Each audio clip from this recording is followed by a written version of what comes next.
बड़ी जानकारी है। चढ़ावा चोरी पर सबसे बड़ी खबर है।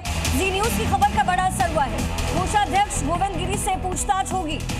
गोविंद गिरी से एसआईटी पूछताछ करेगी। वित्तीय लेन देन को लेकर पूछताछ होगी। जी न्यूज ने गोविंद गिरी पर सवाल उठाए थे। ये वही गोविंद गिरी हैं जो पिछले 1 महीने से चुप्पी साधे हुए थे। ये वही गोविंद गिरी हैं जिन पर कोषाध्यक्ष की जिम्मेदारी थी और कोष में इतना बड़ी लूट हो गई, लेकिन गोविंद गिरी पिछले 1 महीने से चुप्पी साधे हुए। इसी बीच एक और बड़ी खबर, चढ़ावा चोरी पर गोविंद देव की सफाई।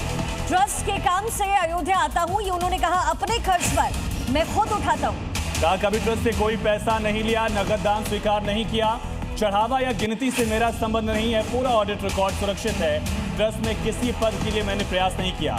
अब सवाल यह है कि आखिर कोषाध्यक्ष होने के नाते उनका चढ़ावे से लेकर इस तरह कन्नी काटना और 1 महीने बाद ये सफाई देना, क्यों सवाल न उठाया जाए उन पर?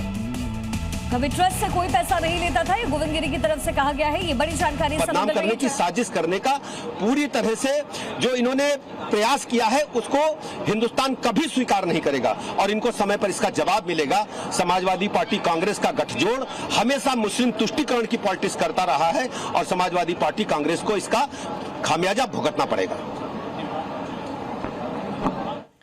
सतीश प्रकाश हमारे साथ इस समय कनेक्टेड है। सतीश जी, ये तो छोटी मछलियां थी जो पहले जद में आई, धीरे धीरे दाम बड़े हो रहे हैं, लेकिन बावजूद इसके अभी तक किसी का इस्तीफा हुआ नहीं है, और हुआ भी है तो इसका सार्वजनिक ऐलान क्यों नहीं किया गया? वजह क्या है?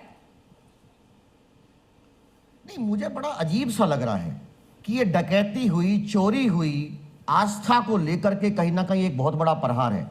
देखिए, 2 चीजें मुझे कहीं ना कहीं बड़ा गड़बड़ लगता है। 2 शब्द हैं, एक तो नेग्लिजेंसी और बैड गवर्नेंस। ये 2 शब्दों में इस पूरी की पूरी घटना को देखा जा सकता है। केंद्र सरकार ने बाकायदा ट्रस्ट बनाया और केंद्र सरकार ने उसमें 9 साधु संत है और बाकायदा 6 लोग केंद्र सरकार के द्वारा नियुक्त किए गए लोग हैं। उसमें आईएएस भी लोग हैं, उसमें बड़े बड़े लोग हैं, उसमें रिटायर्ड लोग भी हैं। अभी केंद्र सरकार की तरफ से इस मामले को लेकर के कोई बयानबाजी नहीं हुआ, एक बात। दूसरी बात, जो कोषाध्यक्ष ये कह रहे, किसी भी ट्रस्ट के अंदर कोई भी लेन देन, लेना और देना, ये कोषाध्यक्ष की नैतिक नहीं, ये कानूनी जिम्मेदारी है। आप नैतिकता के आधार पर नहीं कर सकते। यहाँ कोई सतीश जी, वो तो 1 महीने से चुप्पी साधे हुए थे। मीडिया ने सवाल पूछा तो गोविंद, अगर मैं दिख रहा हूं आपको, गोविंद गिरी जी ने ऐसे कहा, हाथ पर उंगली लगा ली।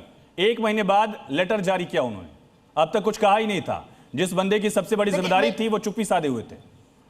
मैं एक छोटी सी बताऊं, इस देश में एक कानून है, कोई अलग से कानून नहीं है। अभी 25 जून 2026 को बाकायदा एक जौहर ट्रस्ट है जहां यूनिवर्सिटी बननी थी। उस जौहर ट्रस्ट के ऊपर आयकर विभाग ने बहुत बड़ा एक्शन लिया है। लेन देन को लेकर के गड़बड़ी पकड़ी गई और उसके आयकर विभाग ने बाकायदा उसको ब्लैक लिस्टेड कर दिया है, क्योंकि इन ट्रस्टों को जो लोग दान देते हैं उसमें कहीं ना कहीं उनको रिबेट मिलती है।